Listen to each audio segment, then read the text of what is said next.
Hi, welcome to Prep with Deb. If you haven't yet, make sure you hit like and subscribe on our channel, and also follow us on Twitter, Facebook and Instagram at Prep with Deb. Today, of course, is a meal prep episode, and I'm about to go on holiday. It's my birthday in approximately 6 weeks or just over. I'm going to Santorini, that's in Greece. I can't wait to eat lots of amazing Greek food, but I also want to look a little bit, I want to look svelte, I want to look like I've been looking after myself, which of course we know, Prep with Deb we do.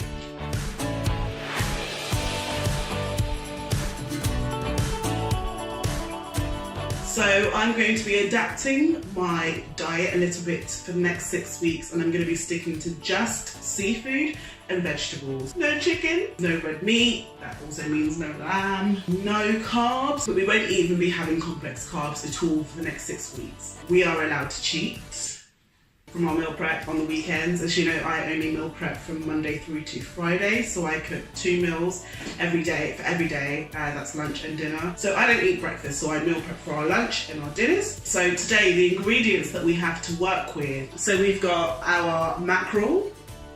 Mackerel is one of my favourite fishes, and we've also got our Cornish lemon sole, and this is very similar to plaice in terms of the consistency and also the look, as you can see. I don't normally fry anything, but we are going to be frying this today, so I'll show you how to do that but keep it healthy at the same time. And we have also got some sea bream, so this is going to taste a bit more like the white flaky fish that you're probably used to. So that's our sea bream. And very different textures, very different tastes. I'm going to be using some pre-bought sauces, so we don't always do that here at Prep with Deb. Sometimes we create our own sauces or just go with seasoning. But essentially at the end of the day, meal prepping is about the speed and the convenience of it. So the 2 sauces we're going to be using today are, of course, keeping it the healthiest options that we can find. What's important to me is that I read the ingredients. So we've got a sweet chili, lime and coriander sauce. And we've also got a dark soy, sesame and ginger sauce. Now I might not use them, but I've got them just in case I want to add a bit of pizzazz to my meals. With our vegetables today, we've got some corn on the cob, favourite staple. We've got Pak Choi. This is literally my favourite vegetable in the entire world. Everybody knows broccoli, asparagus, quite expensive but worth it. And we've got our peppers and courgettes, flat mushrooms, so the ones you get when you have breakfast down at the camp, and some spring onions. And then we've got Mangetout, okay, which kind of looks like a little round bean, green bean. I've got my oven preheating. Now when I preheat my oven, I tend to go to about 180 with it. So I've got my oven preheating, that's been preheating for the last sort of 10 minutes. What I find with meal prepping is that the longest part of my meal prep tends to be the preparation sometimes. So I will also be showing you some challenges where we cut that prep time down by, again, using the convenience of things being pre-prepared. So today we're going to start off with seasoning our fish and getting them ready for the different ways that we're going to prepare them. Look at my notes. With the mackerel and the sea bream, those are going to be baked, and then with our lemon sole, like I said, we're going to do the little fry up. So we're going to start with the mackerel. Now we've got a massive pan, and what this means is it's a lot easier for us to cook a lot of things at the same time. What I normally do is, if I want to partition my tray down to cook several things at once, I will just fold up the foil on the tray a little bit. So all I'm going to do is just get the foil and just pinch up into the middle to create a third partition. So when it looks something like this, now my mackerel, unfortunately I could only get 3 today, so if I just explain, with my meal prep, I tend to do the 3-3-4 method. So, of course, if I'm cooking 2 meals, I'm going to be making lunch and dinner for every day. Now, that means that in total, we're going to have 10 dishes to create, 4 meals of one thing, 3 meals of another thing, and 3 meals of another. So the 4-3-3. So today, I'm going to have to ensure that I split my fish down. Now, with the sea bream, what's interesting is that with most of the meat, if you buy it at the fishmonger aisle, they will cut and clean and, prep your fish for you, which is amazing. What they didn't do, I wasn't sure how I was going to split it, so I wasn't able to ask them to cut down my fish for me. Now I recommend that everybody get a pair of these. These are fish scissors. They're really great. I don't have any at home myself, so I just use normal scissors, but these are very helpful.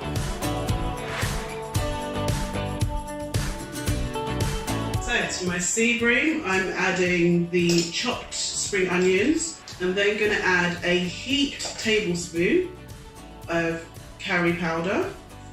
Sprinkle that over equally. A tablespoon of our mixed herbs. And 2 knorr cubes, which means that we're not going to be adding any salt. Mix that in, because after that we're not going to be touching it at all. What I would also suggest that you add is a little dollop of honey, just to tie in the flavours. So we're going to add some honey to this, and I'm just going to literally go for, again, about a tablespoon. So I'm just going to rub and massage this into the outside, so that's the skin of our sea bream, but also into the inside. These are about to be really packed, jam-packed with flavour. And wash your hands after that, because we're going to move on to the other side of our fish. So onto our mackerel half of our fish.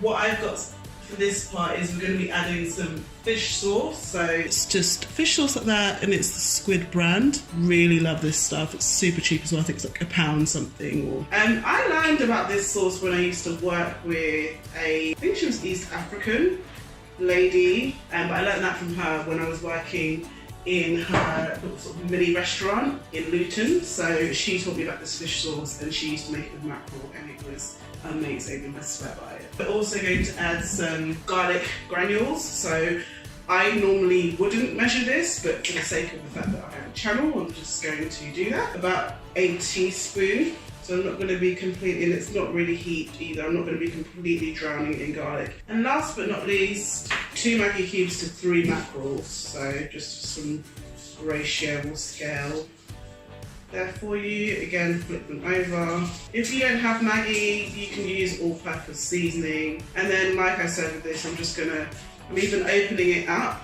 So opening up the fish like that, and just kind of rubbing it in the sauce, just to make sure that it kind of penetrates as many areas of the fish as possible. And just before I pop that in the oven, I'm also going to prepare my fillet, well, it's not a fillet actually, it's a whole fish, my lemon salt. So with the lemon salt, we're going to be going very simple again, like I said. Pepper, this is not black pepper, this is the real deal Nigerian pepper. I think it's called tatashe. So I'm going for, and this is very, very hot, so I'm just going to go for about a teaspoon. Sprinkle some rosemary, but just in terms of, for ease of how much I'm putting in, about a teaspoon as well of rosemary. And then we're going to go in with our garlic, but we're going to be very generous, because this is the flavour that we really want to come through in this dish, is our garlic. So with our garlic granules, I'm going to go in with actually 2 tablespoons. So I'm going to be flipping this over and really going in with the garlic. And then I'm going to rub that together, and that's going to go in some flour just before we fry it, just so it's got a bit of a crisp to the coating. Now we're going to throw our fish that's on the tray into the oven. That's going to go in for approximately 10 minutes. We're going to cook it slightly. So what we want is just to get to the point where it's just cooked, which is why I'm barely going to put it in for 10 minutes. A good way to test that is just to check if the fish has gone slightly flaky, or if it still feels quite rubbery. If it's still quite rubbery, then you're not wanting to take it out. I'm bringing this back down to 175 on the preheat. Whilst we're at that, we're also going to get our corn ready. So we're just going to boil our corn in a simple pot. So just add some water so it just covers your corn in the pot. So that's going on maximum heat. And to that, we're going to add just some coriander. So to release the flavour in the coriander, what you want to do is crush it a little bit. So I'm just going to pour a bit into a plate, and literally just crushing them down the back of a spoon, just so that I can crack them a little bit. And add to that some salt, about a tablespoon of salt, and leave that to boil. we're going to get ready to fry our fish. Now I'm literally just going to put enough sunflower oil just to spread lightly across the bottom of the pan. So it's not completely drenched in oil, but just enough to cover the bottom of the pan, as you can see. I'm going to put that in the middle and I'm going to get that onto a preheat. And this is going to be for our lemon sauce. So I'm just going to pour in some plain flour. Now I would be using wholemeal if I had some, but I don't. Just to add some pizzazz to that, I will be adding 1 Maggi cube to the mixture so that we have some flavouring in our coating as well. This is the thing about cooking, you just have to kind of go with it and feel it out and see what works for you. So I'm just going to pop my lemon salt into the flour just so that it covers both sides. It's going to look a little something like this because we're going to shake it off afterwards.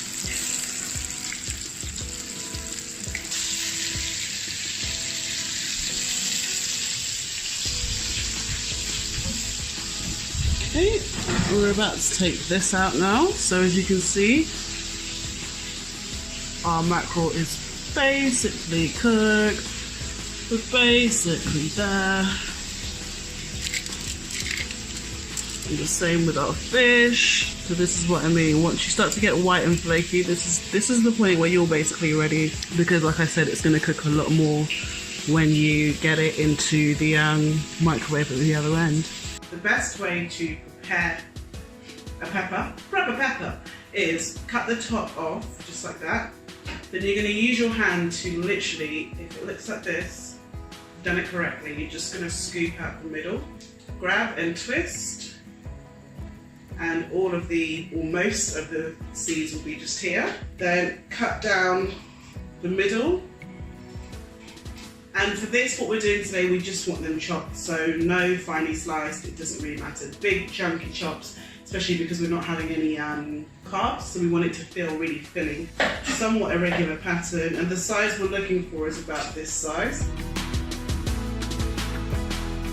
And the top doesn't go to waste either, because now we can literally just cut around the stalk. And we literally use every piece possible of the pepper. And that is all that's going in the bin, as well as our seeds. So that's really, really good in terms of waste. I want to create a tray bake, so quite similar to the med veg couscous tray bake that I usually do. Line my tray with my foil, and as I prep my veg, I'm just gonna chuck it in. So in goes 1 whole red pepper. These are pre-washed, as in I've washed them prior to starting my cooking. Alternatively, if you don't want to chop around it, you can literally just push the stalk through. For me, the key to meal prepping is ensuring that you're able to keep an eye on a lot of things at any one time. So that's why normally it'll be a lot easier if you try to do lots of things in the oven at the same time. So they're going in at the same time. Things with similar cook times, things with similar temperatures. 180 is a great heat to work with because it's just the right temperature for a lot of things. A lot of things tend to be cooked at 180. So the regular shapes, throwing them in the pan. So far, that's what we've got. We're also going to add our courgettes to this veg bake tray-esque thing. So I'm just cutting off the tops of my courgette stalks. And then I'm going to slice these instead. So chopping them to they're about, I'd say about 1 centimetre wide. We don't want them to be too thick, so they almost mirror the thickness of the skin of a pepper. And what I do is you can experiment with flavours and tastes, and once you become very familiar with different kinds of fish or different meats, I'm not too fussed about varying the flavour when it comes to if I'm cooking all seafood, for example, but today I've very specifically separated which seasoning is going to go with what, just to make some clear differentiation. In this tray bake, we are also going to put our flat mushrooms. We're going to chop down 1 because I've got 4. And then the 3 others will remain whole. I'm also going to use my spring onions for this dish. So into my main veg is going to go some mixed herbs, be generous. I would suggest that's about 2 tablespoons, some salt, Again, I kind of get an idea of what I want, but I would suggest about a teaspoon, maybe a teaspoon and a half of salt. My special secret ingredient is some vanilla essence. This I got directly from the Dominican Republic, but just some vanilla essence is gonna add just a sweet taste to our vegetables. I'm just gonna spice it up a little bit. 2 tablespoons or 2 teaspoons or 1 tablespoon of vanilla essence. And last but not least, 1 knorr cube. 2 knorr cubes. Like I said, I play everything by eye, so I could see just that wasn't going to be sufficient. I'm going to go in with my Fry Light olive oil instead of having to drench everything in oil as we did just now. So I'm going to just spray this all the vegetables so it's coating everything. Go in with my hand, just mix it all in. Okay, I'm going to just throw my mushrooms in there. I'm going to rub them around a little bit just so that they get a bit of a coating, but they're not going to be as covered or flavoursome, obviously, as the rest of the veg that I try to put in. Just make sure that one base of each is touching, that the base of each is touching the bottom. The mushroom will soak it up into its stalk, so that's generally the idea. I like to turn them upside down because that way they create little steam pots within themselves, so they steam right up into the flesh of the vegetable. Next thing we're going to prepare is our Pak Choi. With the Pak Chois, we're going to cut off the bottom of the stalk just here, about there, and that's it. Pak Choi is ready to go. You can chop them again in half, but I prefer them to stay quite whole. I'm also going to just chop down now the remainder of my spring onions. Whilst I'm here, I'm going to chop the bottom of the stalks of the asparagus because we don't need those. Last but not least, just chop these onions. Okay, we're going to steam our broccoli. So I'm just going to get a bowl, a plastic container that has a lid. And we're going to steam these in the microwave. Now, if you're going to steam your broccoli from frozen, you're not going to add any water because the water that it's frozen in will melt and that will help steam it. If you're not, you're going to add a drizzle, literally about a tablespoon to 2 tablespoons of water. We are steaming this with all-purpose seasoning. This is the Knorr brand. It doesn't really matter which brand you use. And I'm not going to overdo it. I just want it to have some flavour. So just lightly dusting. With that, completely shut the lid because we're going to do a little bit of a popcorn shake. Shake. Okay, should still very much smell very fresh, barely any seasoning. I'm going to close it all sides apart from one, so it's literally a little crack open. Okay, and then we're going to throw that in the microwave. Because, like I said on the other end, we're going to be microwaving again. We're literally only going to throw this in for 3 minutes. Moving on, we're going to now prepare our Pak Choi. Oi, oi, oi, oi. Popping this on our maximum heat. Fry light, extra virgin olive oil. Spray this around the wok. This is our magic ingredient for this. Soy sauce. This is a massive one. I have a little really small one at home which you will have seen before. But just grabbing some soy sauce, can be dark, can be light. And we're literally going to fry it with soy and a dash of salt. We don't need very much Pak Choi, it just is a magical thing on its own. But I'm also going to add some spring onions to it first, just to fry it, that flavour out of the spring onions first. So let's grab our spring onions. It's not going to need a lot of time to heat up because we put it on our highest heat, and this is a very good wok.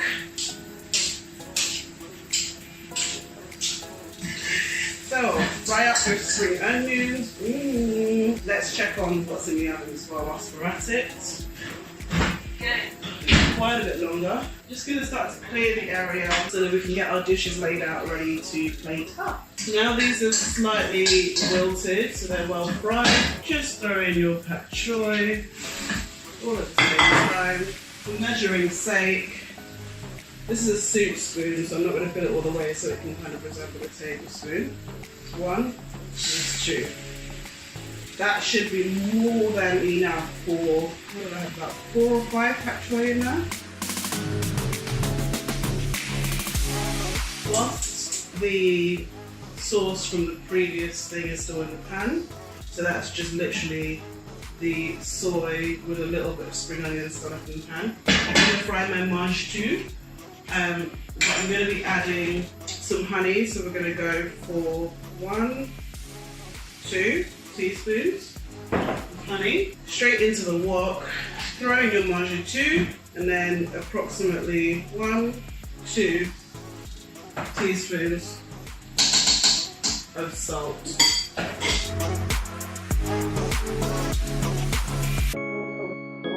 It's really at this point that it starts to become a bit of multitasking. As you get toward the end and everything starts to take shape a bit more, you're plating up, you're checking on things that are still in the oven. It's quite hard, I think I'd say, when you are completely cutting out your carbs to get a good sense of what is going to fill you. I think the more you do it, the easier it becomes.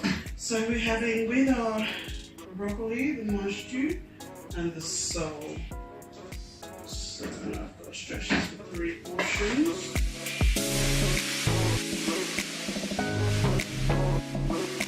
Okay, last but not least, we're going to fry up our asparagus. Okay, so we go in again with our fry light. And our asparagus, we're going to prepare in the same way we were supposed to prepare our Mangetout. So we're going to add some honey and we're going to fry it up with a bit of salt. Get your asparagus, throw them in. I normally make my asparagus on a frying pan, but as I've got the wok out today, I'm just going to do it in the wok. So what we want to do is to let that cook up a little bit so it kind of fries, so it's a bit more tender. And then we're going to add the honey at the end to sear it off. Just going to add in my salt, literally a teaspoon. Okay, to my asparagus, I'm going to add some more fat. Now, if you don't have honey, you can use sugar for this.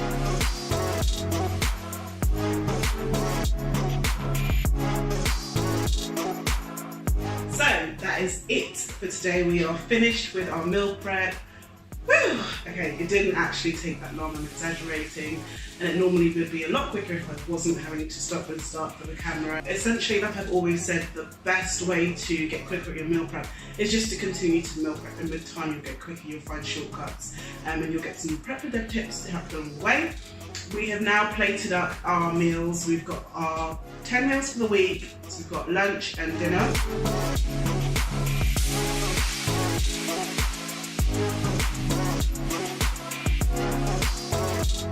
That's all. Thank you so much for tuning in, and I look forward to seeing you next time on Prep with Deb. Remember, get prepped, stay ahead.